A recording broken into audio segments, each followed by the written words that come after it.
សួស្តីអ្នកទាំងអស់គ្នាខ្ញុំគឺ MandySithika អូខេថ្ងៃនេះវីដេអូថ្ងៃនេះខ្ញុំចង់ធ្វើការប្រៀបធៀបអំពីម្សៅតំណប់របស់ Dior កូដ color 2N 3N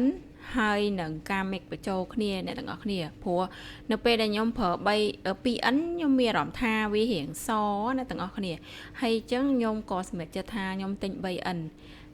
ដើម្បីឲ្យវាកម្ៅជាងនឹងតិចឲ្យវាសមមួយពណ៌សបល់ដៃជើងខ្ញុំដែរអញ្ចឹងណាដល់ពេលខ្ញុំទិញ 3N មកវារៀងកម្ៅតិចកម្ៅជាងសបល់យើងតិចដល់ពេលអញ្ចឹងខ្ញុំក៏នឹកឃើញថាគួរតាទិញ color កដាល 2N កន្លះឬក៏យ៉ាងម៉េចព្រោះវាមានកូដ 2N កន្លះដែរតែខ្ញុំទិញគុតអញ្ចឹងព្រោះម្សៅហ្នឹងវានៅបារាំងអ្នកទាំងអស់គ្នាហើយគេយកមកលក់ហ្នឹងគេមានតែកូដ1 2 3អីចឹងណាដល់តែអញ្ចឹងខ្ញុំក៏នឹកឃើញថា mix បញ្ចូលគ្នាដល់ mix បញ្ចូលគ្នាទៅអ្នកទាំងអស់គ្នាគឺ fit តាមអ្វីដែលខ្ញុំចង់បានហ្មងអូខេតោះទៅមើលវីដេអូទាំងអស់គ្នាអូខេមុនហ្នឹងខ្ញុំបានតេស្តជាមួយ 2N ឲ្យមើលទាំងអស់គ្នាគឺវាមើលទៅរៀងសជាងសបល់ដៃជើងខ្ញុំទាំងអស់គ្នាដល់ពេលអញ្ចឹងខ្ញុំក៏នឹកឃើញចង់ទិញ 3N ដើម្បីឲ្យវាកម្ៅជាងនឹងតិចដោយសារអ្នកលក់គេយកមកលក់គេលក់តែ1 2មាន 0N 1N 2N 3N អញ្ចឹងទាំងអស់គ្នាតែជាក់ស្ដែង color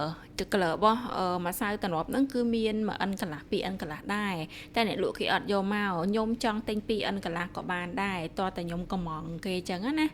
ដល់ពេលអញ្ចឹងខ្ញុំក៏នឹកឃើញថាសាក់ mix លមើលហើយ mix ទៅក៏វា fit អូខេ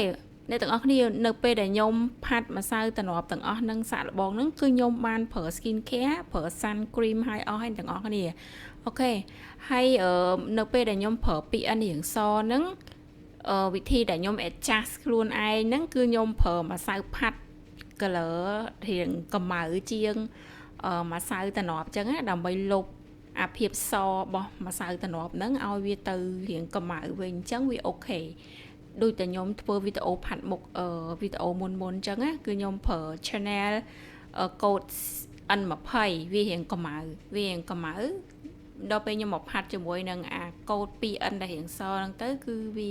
fit ជាមួយនឹងសមជាមួយនឹងពណ៌ color ដៃជើងខ្ញុំដែរអញ្ចឹងណា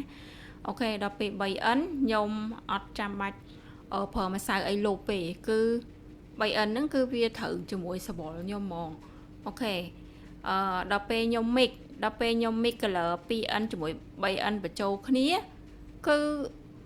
វាអត់ color វាមិនពណ៌ដូចស្បែកដៃជើងខ្ញុំទេប៉ុន្តែវាសជាងស្បែកដៃជើងខ្ញុំបន្តិចដែលមើលទៅវាស៊ីគ្នាអ្នកទាំងអស់គ្នាឧទាហរណ៍ថាដៃជើងយើងរៀងកម្ៅបន្តិចដល់ពេលមុខយើងរៀងសជាងដៃជើងបន្តិចអញ្ចឹងវាត្រូវគ្នាបាទ 3N នោះសបល់ដៃជើងយើងមិនសាច់មុខយើងអញ្ចឹងអូខេហើយអា 2N នោះគឺសបល់មុខឡើងសជាងដៃជើងដាច់ដល់ពេលអញ្ចឹងពណ៌ដែលត្រូវ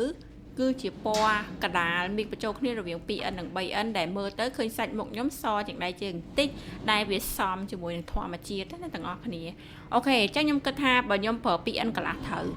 ប៉ុន្តែខ្ញុំអត់សម្រេចចិត្តទិញទេព្រោះដោយសារអីខ្ញុំទិញ2ហើយគឺ 2N 1 3N 1អញ្ចឹងខ្ញុំគ្រាន់តែ mix បញ្ចូលគ្នាគឺប្រើបានអ្នកទាំងអស់គ្នាមិនខ្ជះខ្ជាយអូខេមិនដែរ idea របស់ខ្ញុំអ្នកទាំងអស់គ្នា Hello everyone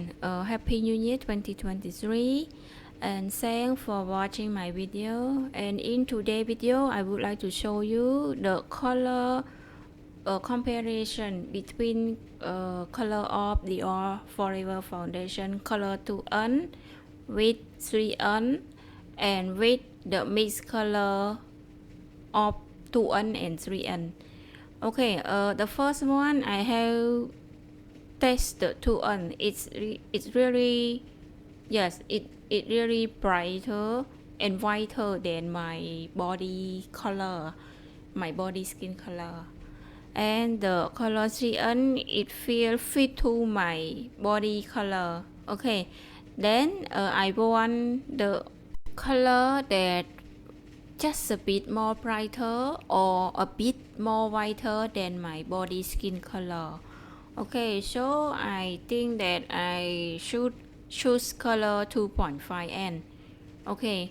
but I already bought 2N and 3N. Okay, if I bought one more 2.5N, it will cost me more. So I think that I should try to mix between the color 2N and 3N together, and let's see how. If it's still not made, okay, maybe I need to choose 2.5N in the future. Okay, then I mix between 2N and 3N 50-50. Okay, that means two pump of 2N and 3N, and the color just transform to what I want. Okay, so I no need to buy 2.5N, save money. Okay, everyone, how you choose the right color foundation? You just go to the store and choose the one that right. For me, I'm bought online, yeah. So I choose the color that I feel that fit to my skin tone, but it's still not mid. I just need to adjust a bit. Okay, so mix between these two colors is perfect. Thanks for watching my video. Bye bye.